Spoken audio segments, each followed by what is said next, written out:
Bismillah, alhamdulillah, wassalatu wassalam ala sayyidina rasulillah sayyidina Muhammadin ibni Abdillah wa ala alihi wa sahbihi wa man tabi'ahu wa walah, la hawla wa la quwwata illa billah, amma ba'du.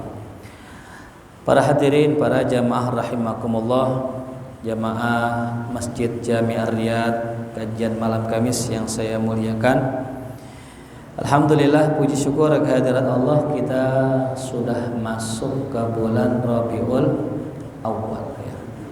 Di bulan Rabiul Awal ini adalah bulan kelahiran Nabi Muhammad sallallahu alaihi wasallam. Mudah-mudahan di bulan Rabiul Awal ini kita semakin banyak mengerjakan sunnahnya, mengikuti ajarannya, dan kelak di yaumil qiyamah kita mendapatkan syafaatnya. Amin ya rabbal alamin.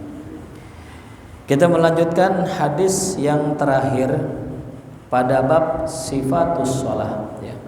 Sudah berminggu-minggu kita bahas tentang berkenaan tata cara salat. Maka kita masuk kepada hadis-hadis yang terakhir dari bab ini. Bismillahirrahmanirrahim. Qala Syekhul Musannif rahimahullahu taala wa adama nafa'alana bi barakatihi wa bikum fid dharain la anqal. Hadis yang ke-59. Wa an Malik bin Huwairits radhiyallahu anhu qala Rasulullah sallallahu alaihi wasallam sallu kama ra'aitumuni usolli. Dari Malik bin Huwairits radhiyallahu anhu, ia mengatakan bahwa baginda Rasul bersabda, salatlah kalian sebagaimana kalian melihat aku salat. Rawahul Bukhari. Hadis ini diriwayatkan oleh Imam Al-Bukhari ya. Jadi hadirin, sholat dengan wudu ya, adalah dua hal yang gak bisa dipisahkan.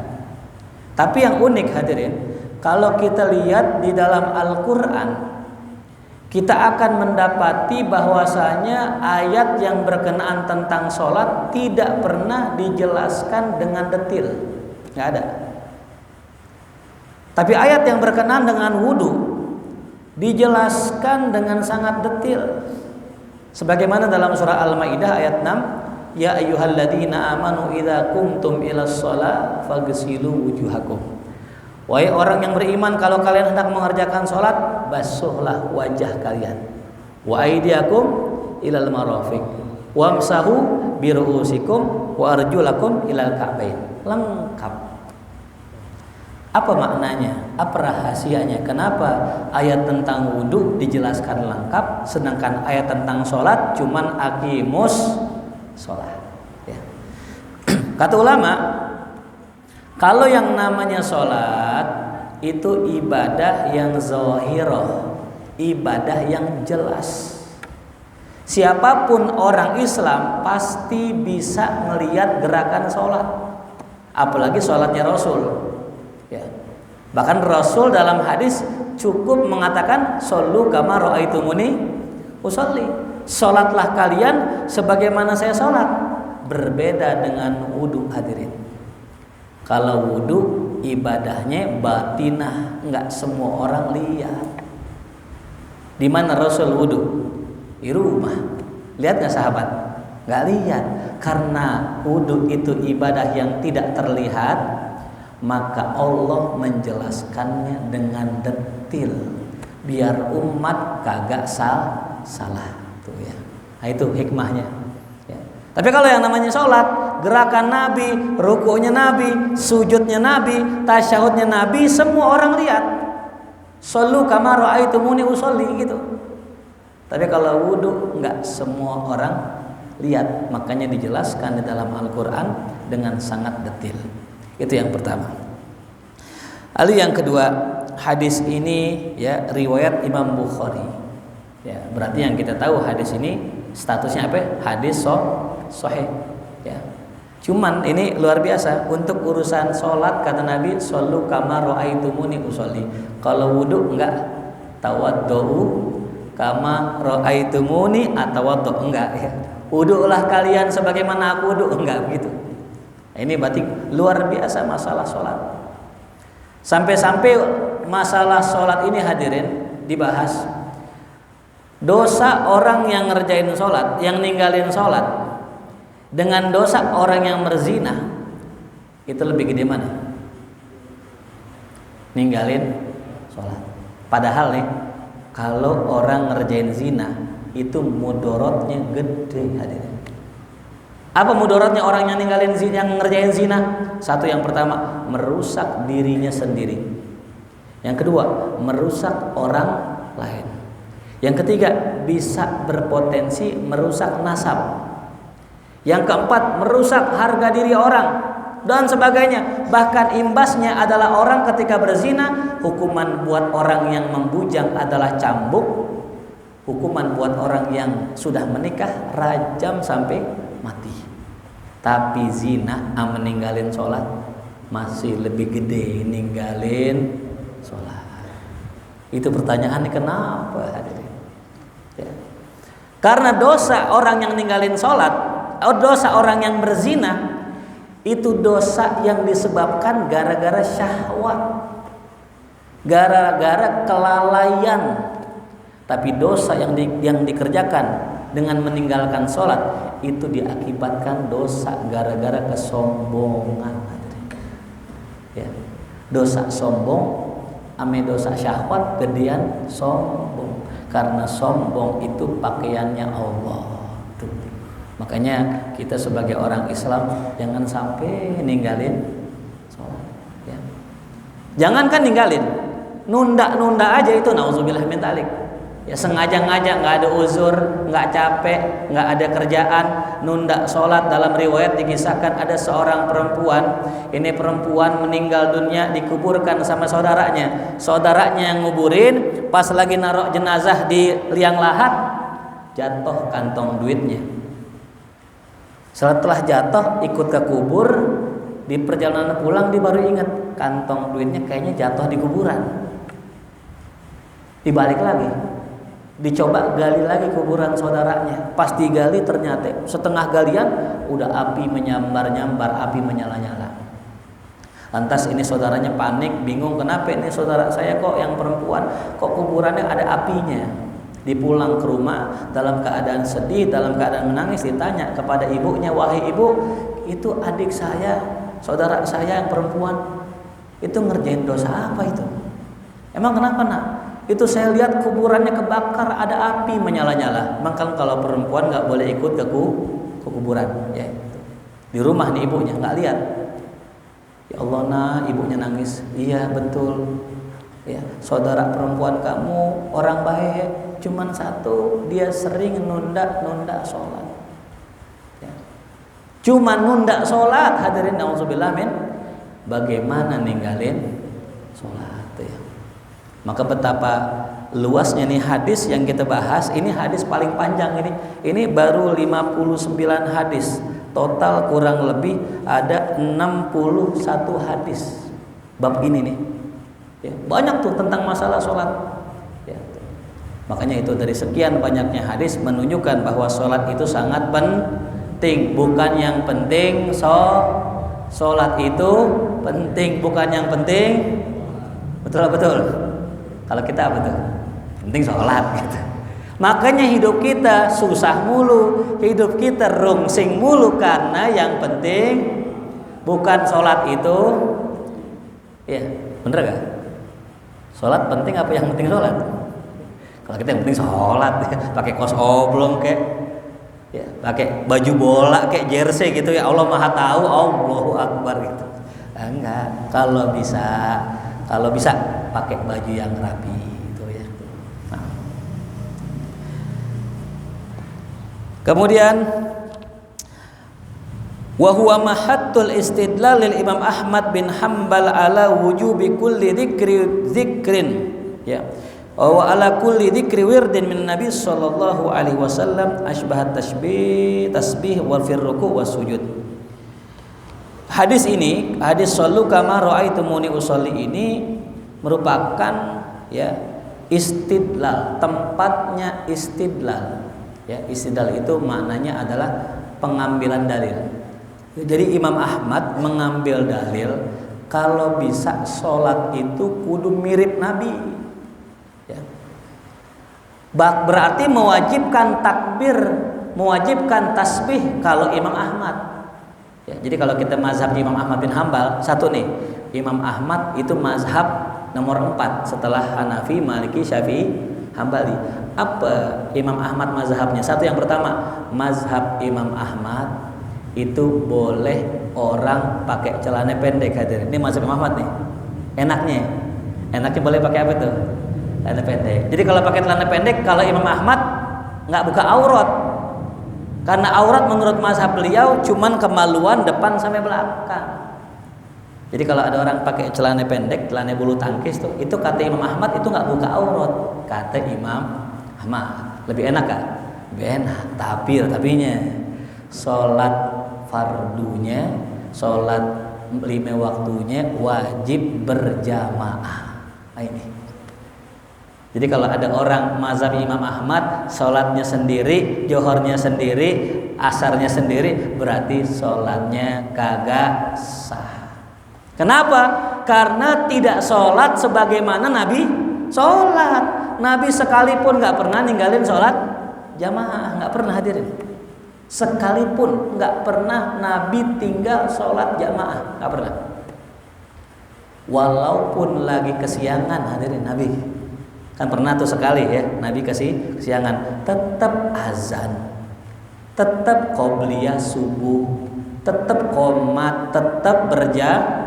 Meskipun lagi di atas kendaraan, Nabi turun bersama sahabatnya, gelar jamaah. Ya. Tetap Nabi nggak pernah nggak berjamaah. Maka kata Imam Ahmad, karena Nabi tidak pernah meninggalkan jamaah, kata Imam Ahmad, hukum sholat berjamaah apa? Wajib. Tuh ya. Itu kata Imam. Dasarnya apa? Shollu kama ra'aitumuni usolli. Sholatlah kamu sebagaimana sholat. Begitupun takbir perpindahan atau intikal. Kalau kita kan mazhab Syafi'i, ruku Allahu Akbar, sami Allahu liman hamidah. Kalau kita nggak baca tuh, cuman sekedar ruku aja nggak dibaca. Kalau kita boleh, karena mazhab kita menganggap takbir perpindahan rukun namanya sunnah. Ya. Tapi kalau Imam Ahmad enggak. Imam Ahmad mewajibkan takbir perpindahan. Kenapa? Nabi nggak pernah nggak baca. Karena Nabi nggak pernah nggak baca, maka hukumnya apa? Wajib. Tuh, ya. Jadi mazhab Imam Ahmad memang rada keras ini. Tapi memang luar biasa. Ya nggak bisa kita ya mengatakan Imam Ahmad itu salah, enggak ya. Ya, Imam Ahmad radhiyallahu anhu ini maqamnya tinggi. Walaupun begitu mazhabnya paling dikit di dunia, paling dikit ya. Tapi maqamnya Imam Ahmad tinggi. Ya, saking tingginya beliau itu menghafal 1 juta hadis, sanad dan matannya. Ya, kita ada hafal hadis 1 doang kalau kita itu. Bukan 1 juta, 1 doang. Apa hadisnya? Innamal a'malu. Nah, kita hafal tuh ya. Ama atu lagi tuh an-nazafatu, itu juga bukan hadis. Itu ya. Ameman jadda wajah dah. Itu bukan hadis juga itu kan ya. Imam Ahmad, hadirin, suatu hari ada orang pengen ngaji dengan beliau. Pengen ngaji, pengen belajar. Imam Ahmad lihat dulu. Ente pengen ngaji mana? Ya Imam, dah nih dikasih buku. Nih buku ente hafalin 1000 hadis. Syarat menjadi murid Imam Ahmad ngapal dulu 1000 hadis. Pulang diapalin seminggu, balik seminggu, udah apal 1000 hadis. Kalau kita yang dites begitu, insya Allah setahun gak balik tuh. 1000 hadis. Wallahu a'lam bishawab. Akhirnya gue ngaji fikih aja, ngaji fikih daripada ngaji hadis, ngaji fikih aja gampangan itu. Itu murid karena sungguh-sungguh diapalin 1000 hadis dari awal sampai akhir, sampai di luar kepala. Datang ke Imam Ahmad setelah seminggu, ya, di store. Qala Rasulullah, qala ini, sampai 1000. Imam Ahmad bilang, ya bagus, syarat telah terpenuhi. Tahukah Anda itu hadis yang Anda baca itu hadis palsu semua. Udah ngapal 1000 ternyata betul palsu. Kenapa kok ngapal hadis palsu? Ini ujian buat si murid. Kalau murid belum teruji kesolehannya, belum teruji kebaikannya, jangan dulu kasih barang berharga. Ya, kayak guru silat. Guru silat kan kalau muridnya berpotensi jadi orang jahat, dikasih gak jurus andalannya? Kagak, diumpetin dulu ilmunya, kunciannya diumpetin. Takut-takut ntar kalau dikasih ilmu semua, bikin perguruan baru, sombong ame gurunya. Yang kedua, Imam Ahmad ngasih hadis palsu, bukan sembarang ngasih. Imam Ahmad pengen ngajarin buat muridnya, ini hadis 1000 hadis palsu. Kalau ada yang nyampein bilang itu bukan hadis Nabi. Gitu. Ya, termasuk hadis yang dianggap palsu ya. Bukan hadis, afwan, ini kalamnya ulama. Man arafa nafsahu faqad arafa rabbahu. Itu bukan hadis hadirin menurut Imam Suyuti. Tapi itu kalamnya ulama. Tapi banyak orang anggap itu apa? Hadis. Termasuk an-nazafatu minal iman. Itu juga bukan hadis. Yang hadis sahih riwayat Bukhari Muslim, at-tahur syatrul iman. Kesucian itu adalah sebagian dari iman. Ya. Jadi zaman sekarang hadirin ini perlu kita contoh. Kita jangan sembarangan ngajarin orang ilmu, karena ilmu ini mahal. Ilmu ini berbahaya kalau dipegang sama orang salah. Ya. Apalagi zaman sekarang banyak nih orang-orang yang suka bikin masalah dengan ilmu, bikin umat bingung ya. Nah, makanya Imam Ahmad tadi saya katakan, walaupun beliau begitu, beliau itu seorang wali min auliyaillah, orang soleh hadirin. Saya pernah cerita dulu ya, masih ingat ada seorang putri raja kesurupan. Ini orang kesurupan dipanggil Imam Ahmad. Imam Ahmad nggak sempat nyamperin, dikasih bakiaknya nih, kasih bakiak aneh, sendal aneh, kasih lihat tuh perempuan yang kesurupan. Ketika ngelihat sendalnya Imam Ahmad, perempuan yang kesurupan sadar, jinnya kabur, baru ngelihat sendalnya. Ya. Kita mau coba, silakan aja besok ada orang kesurupan, kasih sendal kita ya, swallow. Kata jinnya, sendal murah ini, sendal murah. Nggak takut sama sendal kita. Kenapa? Karena sendalnya Imam Ahmad sendalnya orang soleh hadirin. Sampai tuh sendal disimpen ame tuh putri raja. Takut-takut kalau seandainya nanti dia kesurupan, dikasih lihat sendalnya. Imam Ahmad meninggal dunia. Tuh perempuan kesurupan lagi. Diambil sendal yang waktu itu, dikasih lihat lagi. Nih sendal Imam Ahmad. Itu jin ketawa, aneh udah nggak takut sama sendal. Yang aneh takut bukan sendalnya, yang aneh takut siapa? Imam Ahmadnya itu. Ya. Makanya kembali lagi, yang sakti bukan tongkat Nabi Musanya, yang sakti Allah itu ya.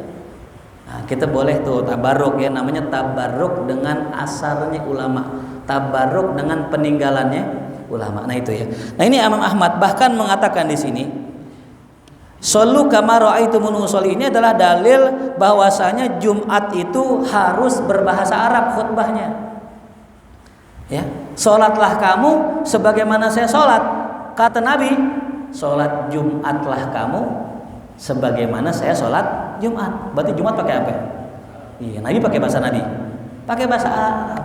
Berarti kalau besok kita khotib Jumat pakai bahasa Arab. Itu jamaah pules semua hadirin. Ini pakai bahasa Indonesia aja masih ada yang pules ya. Saya heran tuh hadirin ya, orang ya mungkin capek kali ya. Ya. Kita ini kan kalau khotib itu ada yang ngebaca. Khotib ada yang baca. Emang kalau khotib baca, jamaah saya yakin kayak didongengin hadirin.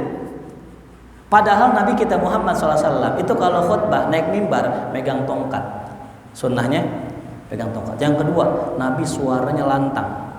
Yang ketiga, Nabi matanya menyala-nyala seperti orang lagi pengen mempersiapkan pasukan perang. Ya. Jadi kalau ada khotib misalnya, ma'asyiral muslimin rahimakumullah, itu tidur tuh hadirin. Kalau mau dapat sunnah Nabi, tinggikan suara kita. Ibadallah, usikum wa iyaya nafsi bitaqwallah wa ta'atihi la'allakum tuflihun. Tinggiin suara kita. Itu sunnahnya. Nah insya Allah kalau khotibnya kenceng, khotibnya tegas, nggak baca teks, jamaah segar. Nah masalahnya ini bahasa Arab hadirin itu. Ya. Memang pernah sih, kita juga saya yakin jamaah pernah lihat ya orang khotib pakai bahasa Arab ya. Berapa menit hadirin khotib bahasa Arab? 5 menit khutbah selesai. Ya. Bahkan dulu sejarahnya, dulu sebelum Kuitang pakai, kan yang pertama kali khutbah bahasa Indonesia kan Kuitang. Ini saya dapat informasi dari Ustaz Anto Jibril, beliau bilang gitu. Dulu khutbah Betawi bahasa Arab semua, nggak ada yang Indonesia. Ngelihat nih masyarakat banyak yang awam nggak ngerti, bahkan Jepang menyarankan untuk pakai bahasa Jepang. Akhirnya dialihkan ke bahasa Indonesia. Nah ulama berijtihad. Kalau di zaman Nabi itu kan Nabi orang Arab, audiensnya orang Arab, maka pantas pakai bahasa Arab. Nah kalau kita orang Indo, maka harus pakai bahasa Indonesia. Nah kalau kita di Sukabumi misalnya gitu khutbah pakai bahasa apa? Bahasa Sunda. Makanya waktu saya khutbah ikut jamaah khutib sholat Jumat di Sukabumi, saya pahamnya cuma cicing wae gitu, cicing ya, urang gitu. Nggak semuanya kita paham tuh itu. Nah itu dalil ya. Kenapa kudu bahasa Arab? Li'annahu mukhalifun li fi'li Rasulillah, karena kalau pakai bahasa selain bahasa Nabi, orang tersebut tidak sama atau bertentangan dengan perbuatan Rasulullah sallallahu alaihi wasallam. Tuh ya. Tuh. Nah, jadi khilaf ya di antara ulama, ada yang mewajibkan pakai bahasa Arab, ada yang tidak mewajibkan. Nah ini ya, termasuk juga perkataan sallu kama ra'aitumuni usalli adalah salah satu contoh bahwa perkataan Nabi jawami'ul kalim. Apa jawami'ul kalim?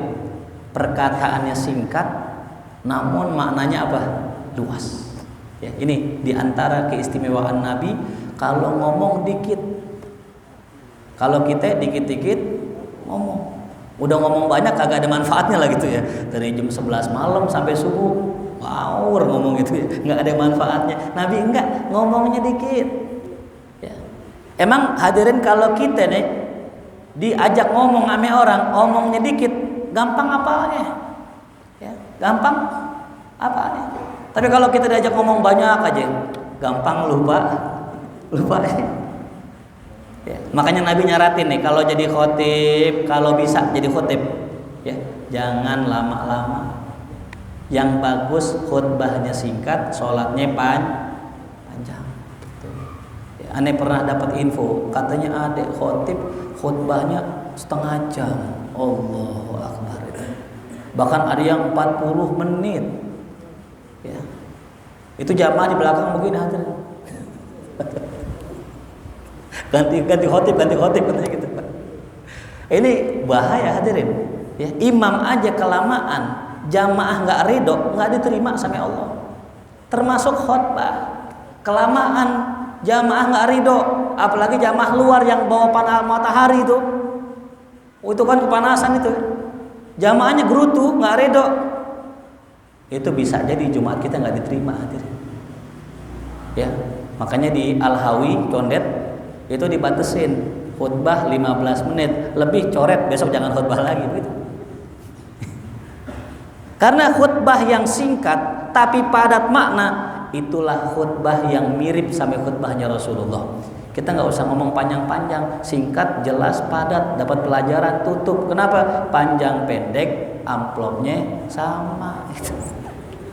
Betul gak? Kali gitu kalau panjang gitu, wah Ustaz Paris ceramahnya panjang, khutbahnya panjang, aneh tambahin, kagak segitu juga udah. Ya. Apalagi ngasihnya udah komplit ya kan gitu ya. Amplop udah kita pegang nih. Mau khutbah 3 menit kan, mau 5 menit ya, mau 10 menit, amplop udah di mana? Kantong aman udah tuh. Jamaah ada protes gak kalau khutbahnya cepet?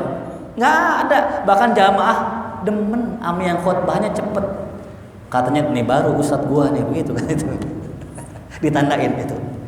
Besok kalau mau khutbah, kadang-kadang kan ada yang ngerokok tuh, diganti. Tadinya Samsu, khotibnya lama Samsu soalnya tersebut. Karena khutbahnya cepet, ya mil setengah batang tuh. Cuma 5 menit tuh itu. Jadi itulah hadirinnya Nabi nggak pengen nyusahin umat. Boleh kita ngomong panjang kayak gini nih, panjang silahkan, tapi jangan lagi khutbah. Ya, tuh. Nah itu namanya jawami'ul kalim. Kemudian yang selanjutnya hadis yang kedua dari Imran bin Husain. Imran bin Husain, bukan Husain, pakai shad, Husain. Siapa beliau?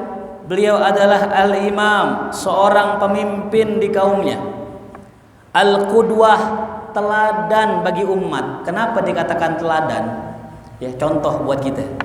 30 tahun sakit ambeien, hadirin. 30 tahun sakit ambeien. Tapi beliau punya karomah gara-gara sakit, ya. Dalam hadis Nabi bersabda, "Idza ahabballahu 'abdan ibtalah." Kalau Allah cinta sama hambanya, Allah uji. Allah kasih bala. Nah ini Imran bin Husain 30 tahun sakit ambeien. Ya, saya mau tanya, kalau kira-kira ambeien enak apa kagak? Duduk kagak enak, tiduran nggak enak, sholat nggak enak, ibadah nggak enak. Karomahnya Imran bin Husain, dia tiap hari ngedengar suara malaikat di depan rumahnya doain dia tiap hari. Jadi ada orang punya karomah bisa ngedenger suara malaikat nih, ya. Jadi kita jangan anti ame karomah, hadirin. Tahayul itu. Enggak, ini ada hadisnya. Imran bin Husain tiap hari didoain malaikat di depan rumahnya. Sampai suatu hari setelah bertahun-tahun nih syariat berobat. Imran bin Husain lapor sama Nabi, "Ya Nabi, saya udah berpuluh tahun ini sakit ambeien. Tolong doakan saya biar saya bisa ibadah lebih enak lagi." Pengen ibadah niatnya. Setelah Nabi doakan sembuh, ternyata yang biasanya dengar suara malaikat ini nggak dengar lagi. Karomahnya dicabut sama Allah. Ya, sedih, biasanya dengar doa malaikat. Lapor ke Nabi, "Ya Nabi, kemarin waktu sakit saya masih ingat ada suara doa dari luar, ya, yang doain saya. Sejak saya sakit, sejak saya sembuh, saya nggak dengar suara orang doain saya lagi. Itu siapa ya Nabi?" Kata Nabi, "Itu yang tiap hari doain ente dari luar rumah ente, itu malaikat." Allah kaget ya. Selama ini bukan orang, ternyata siapa? Kenapa kok Nabi didoain saya? Karena ente sakit dan ente sabar. Ya Nabi, kalau gitu doain biar aneh sakit lagi. Didoain sama Nabi, "Ya Allah kasih sakit lagi buat Imran." Allah kasih sakit lagi sampai genep sakit 30 tahun, meninggal. Ini contoh sahabat, orang sehat minta sakit. Jadi kenapa beliau bisa menjadi qudwah, di antaranya itu. Ya. Kemudian beliau meriwayatkan, "Anna Nabi sallallahu alaihi wasallam qala," nih kata Nabi nih. Kan dinanya, "Ya Rasul, saya kena penyakit ambeien. Nih kalau sholat kagak enak banget diri, sakit." Ada yang mengatakan sakit perut. Ini ada dua pendapat. Gimana sholatnya Nabi ketika saya lagi sakit? Kata Nabi, "Sholli qaiman," sholatlah engkau berdiri, "fa illam yastati fa qaidan," kalau nggak bisa duduk. Ya. Jadi maaf nih hadirin, ini kita nih buat yang para sepuh, yang kadang sholat pakai kursi, ini bisa jadi nggak sah. Maaf nih ya. Datang-datang langsung bawa kursi, langsung duduk. Ini nggak sah. Kenapa nggak sah? Karena Nabi nyuruhnya diri dulu. Kalau diri udah nggak kuat, nih, boleh duduk. Jadi kalau kita bawa kursi nih, taruh kursi dulu, diri dulu. Sekiranya diri udah nggak kuat, baru duduk. Ya, apa buktinya? Jalan kuat nggak jalan? Dia jalan ke masjid, kuat nggak jalan? Kuat. Pas giliran sholat, duduk tuh. Kan aneh ya, bener gak? Jalan kuat, sekilo kadang jalannya. Udah nyampe masjid, taruh kursi, dia duduk. Yang benar ya, bawa kursi, taruh belakang kita. Diri dulu. Kalau sekiranya kaki gemeter, udah mulai nggak enak, duduk. Itu yang betul. Karena perintah Nabi, "Sholli qaiman fa illam tastati fa qaidan." Ya. Saya pernah sekali waktu saya sakit pinggang, hadirin. Pinggang sini sakit. Wallahu alam sakit apa saya nggak paham. Persis di tulang ekor. Diri sholat, Allahu Akbar, waduh, nggak kuat. Ya. Duduk. Jadi kalau kita lagi sholat diri, hadirin begini. Kita sholat diri, kemudian nggak kuat diri, langsung aja duduk begitu. Itu boleh. Ya. Padahal lagi di diri. Itu. Nah, kadang atau lagi rokaat pertama diri, rokaat kedua diri, rokaat ketiga karena nggak kuat duduk, boleh. Yang penting mulain apa? Diri dulu. Gitu. Nah itu hadirin saya sakit pinggang sampai sebulan itu. Pokoknya kalau duduk lama sakit, diri lama sakit, nggak kuat. Biasa kita kalau ada apa-apa minta sama Allah, ya Allah, saya sakit. Ya. Kira-kira obatnya apa? Tahu-tahu dapat ilham kita. Sebelumnya nggak pernah bekam. Nah ternyata aneh ketemu ame murid ame jamaah dia suka bekam, tukang bekam, minta bekamin kita. Nah bagian bekam kalau sering sakit pinggang itu bagiannya tulang ekor di bawah. Makanya sahabat udah mulai sakit, duduk nggak enak, bekam, alhamdulillah dengan izin Allah sembuh. Ya. Kenapa? Di antara sebab orang sering sakit badannya karena darah kotornya kagak dibuang. Ya. Darah kotornya gimana biar sehat? Buang darah kotor, namanya darah kotor. Buang dengan cara apa tuh? Bekam. Ntar diganti sama Allah dengan sirkulasi yang baru. Cuman ada ya binatang yang sering minumin darah apa itu? Kotor katanya ya. Apa itu binatang apa? Nyamuk. Nyamuk darah kotor, darah bersih nyamuk. Jadi makanya ada guru kita cerita, ada orang soleh itu malam-malam keluar nggak pakai baju, blegot, dia badannya begitu dibentangin begitu, digigit nyamuk. Ya, ditanya guru kenapa kok begitu? Sedekah sama nyamuk katanya gitu. Jadi kenapa tadi kembali lagi? Innallaha la yastahi ayyadriba mathalan ma ba'udatan fama fawqaha. Allah nggak malu ngasih contoh sama kita walaupun hanya seekor nyamuk. Sekecil nyamuk itu aja ada manfaatnya tuh. Ya, jadi para hadirin kalau kita kena penyakit ada 3 pengobatan. Di antaranya yang disebutkan dalam kitab Tibbun Nabawi, yang pertama namanya ya al-hijamah, bekam. Ya.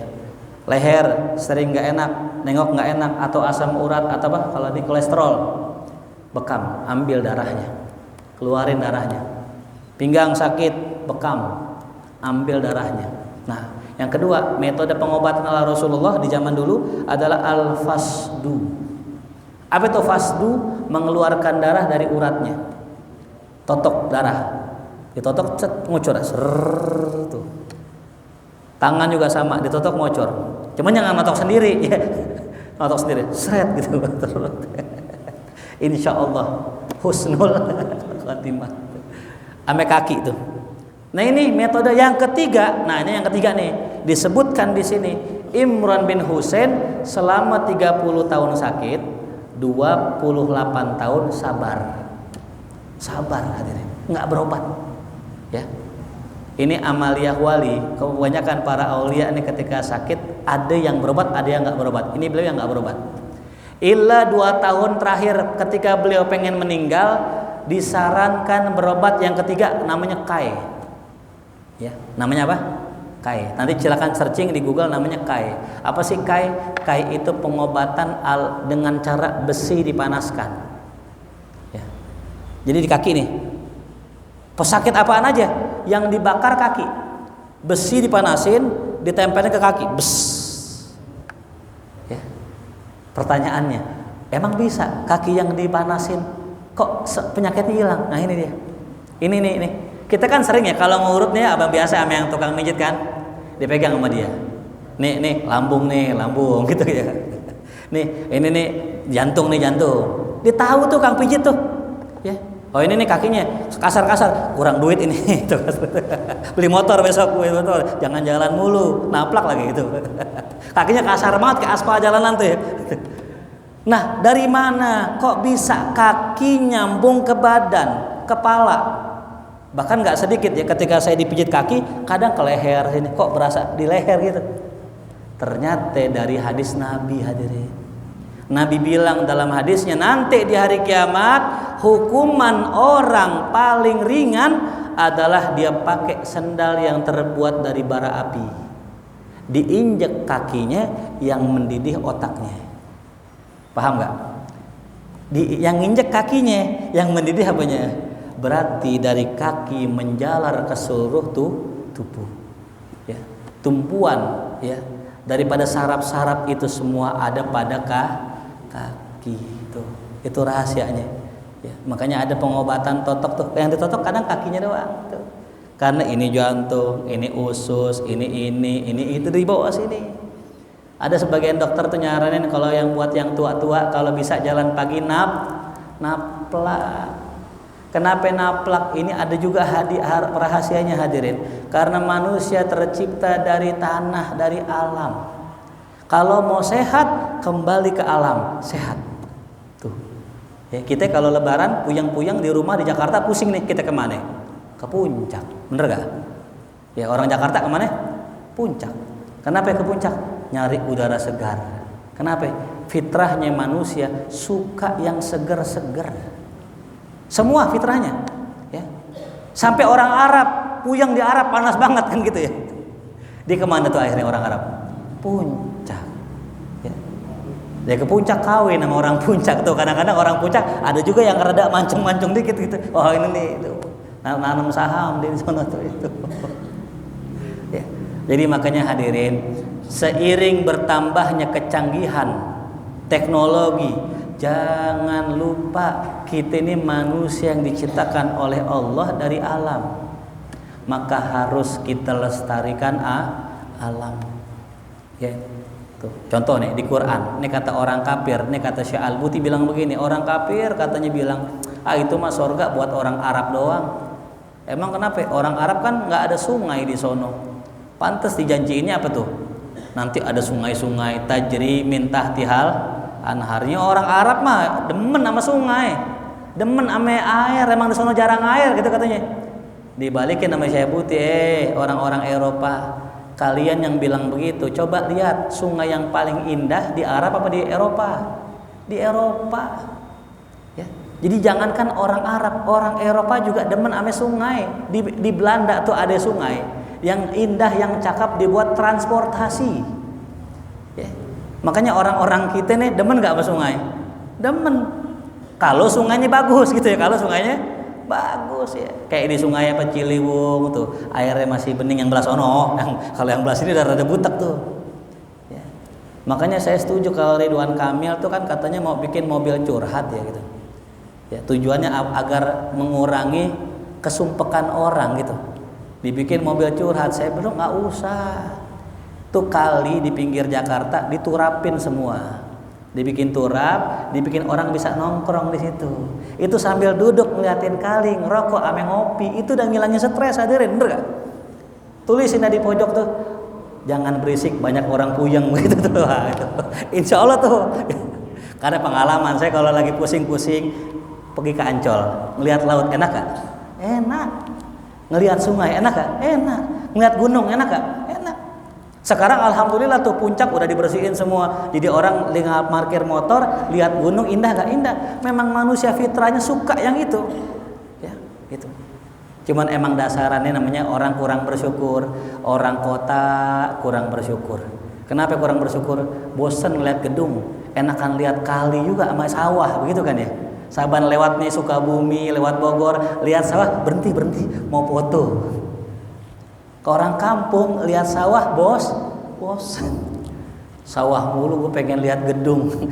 Akhirnya diajak ke Sudirman, hebat banget Jakarta ya. Padahal kata orang Jakarta, bosan. Itulah kagak ada yang pernah bersyukur tuh, dikasih enak katanya, ini mulu gitu. Dikasih nggak enak mulu tuh. Ya. Nah ini Imran bin Husain ketika kata Rasul tadi, sholat diri kalau nggak bisa duduk, kalau nggak bisa fa'alal jambi nih, begini nih sholatnya hadirin. Sholatnya miring, ya. Jadi cara sholat yang ketiga kalau nggak bisa duduk miring. Tapi ulama ada beda pendapat.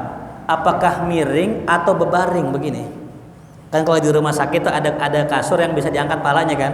Nah ini ulama beda pendapat. Kata ulama tetap pakai yang miring kalau bisa. Ya, caranya gimana? Palanya ngadep ke utara. Ada yang mengatakan ngadep ke selatan, cuman yang banyak ngadep ke utara. Persis kayak orang meninggal. Ngadep ke utara, pandangan ngadep ke mana? Ke barat, ke kiblat. Gitu. Nah, tapi kalau bebaring beda. Kalau bebaring kaki ngadep kiblat. Tuh begini tuh.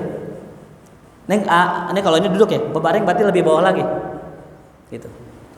Nah, bagaimana sholatnya?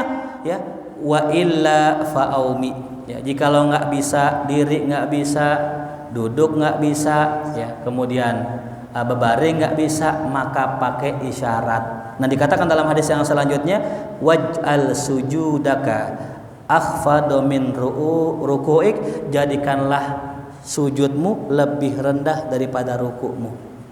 Ya, jadi kaifiatnya begini hadirin, kita kalau sholat duduk takbir biasa normal. Nah, ruku, ya, posisi ruku ini ada dua saya dapat dari guru saya. Ada yang bilang begini, ya, kalau begini itu berarti sejajar pala dengan dengkul, ya, sejajarkan kepala dengan dengkul begini. Ada lagi yang bilang maknanya nggak begitu, pala sejajar dengan dengkul begini nih, ya, jadi rukunya begitu. Ya. Nah, saya ambil kesimpulan, kalau emang kita bisa ya begitu ya silahkan, tapi rukuk begini aja cukup, sekedar kepala kita sejajar sampai dengkul begitu. Jadi Allahu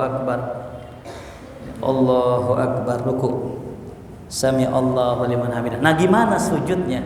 Kalau sujud tetap sama, ya, sujud, duduk biasa. Nah, gimana kalau sholatnya sila? Boleh nggak sholatnya sila duduk begini? Jawabannya boleh. Kadang maaf ya, orang ada yang sakit kakinya begini, sholatnya kan? Tuh, gini tuh. Diri nggak bisa begini, akhirnya kakinya selonjorin. Allahu Akbar, ruku, Allahu Akbar, sami Allahu liman hamidah. Sujudnya lebih rendah, Allahu Akbar. Walaupun lebih rendah sedikit, yang penting lebih rendah. Udah. Nah, ini yang sering orang kelupaan hadirin. Sholat sunnah di kendaraan, ya. Saya sering tuh kalau lagi buru-buru, lagi ada acara, kadang kita sholat duha di mobil. Sholat duha, sholat qobliyah, ba'diyah di mobil. Gimana caranya? Masuk mobil udah langsung takbir Allahu Akbar duduk. Ruku. Cuman jangan sambil nyetir ya, bahaya gitu ya. Allahu Akbar. Ambil nyetir ruku kholas gitu ya. Pindah alam langsung ketemu sama Allah tuh. Jadi ketika takbir nih lagi jadi imam di belakang, ya, ruku, sujud, udah. Ya, jadi jangan kita ya kalau kita punya ilmu gini kan enak ya, besok-besok bisa sambil apa tuh? Sama nih, kita sholatnya berjamaah, qiyamul lail, katanya bacanya juz 28 sampai habis misalnya gitu.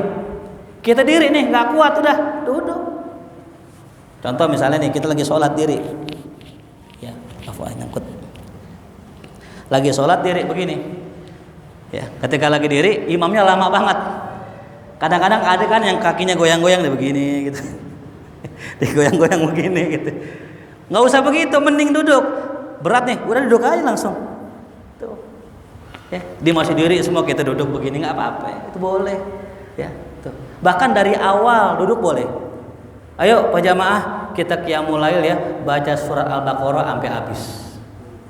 Nggak usah pakai muter balik, nggak usah, ambil bangku. Seret. Imam diri, biarin nggak apa-apa. Yang penting gue pakai bangku. Sah nggak sholatnya? Sah karena sholat sunnah berdiri bukan wajib. Ya, kalau sholat fardu berdiri wajib. Ya. Jadi kalau kita mau qiyamul lail sampai 3 jam duduk boleh nggak? Boleh itu. Ya. Jelas ya. Jadi kalau ada orang sakit maka Allah kasih kemudahan. Ya, inna ma'al usri yusra. Sesungguhnya di setiap adanya kesulitan Allah persiapkan kemudahan. Mudah-mudahan kajian yang singkat ini bermanfaat buat kita semua. Amin ya rabbal alamin. Nah, selesai ya bab tentang sifat sholat menurut Rasulullah. Baik, sebelum saya tutup ada yang ingin ditanyakan, silakan. Baik, kita baca surat Al-Fatihah. Mudah-mudahan apa yang kita kaji bermanfaat buat kita semua. Allah panjangkan umur kita, Allah panjangkan usia kita dalam taat pada Allah Subhanahu wa taala. Wafat husnul khatimah ala hadhihi niyah. Al-Fatihah. A'udzu billahi minasyaitonir rajim. Bismillahirrahmanirrahim. Alhamdulillahirabbil alamin arrahmanir rahim maliki yaumiddin. Iyyaka na'budu wa iyyaka nasta'in. Ihdinas siratal mustaqim. Siratal ladzina an'amta 'alaihim ghairil maghdubi 'alaihim waladdallin. الله بحق الفاتحة شر الفاتحة كرامة الفاتحة افتح لنا أبواب الخير واختم لنا بالخير واجعلنا والحاضرين وذرياتنا من أحسن أهل الخير اللهم انفعنا بما علمتنا وعلمنا ما ينفعنا وارزقنا علوما تنفعنا في الدين والدنيا والآخرة ربنا آتنا في الدنيا حسنة وفي الآخرة حسنة وقنا عذاب النار وأدخلنا الجنة مع الأبرار يا عزيز يا غفار يا رب العالمين صلى الله على سيدنا محمد وآله وصحبه وسلم والحمد لله رب العالمين يا رسول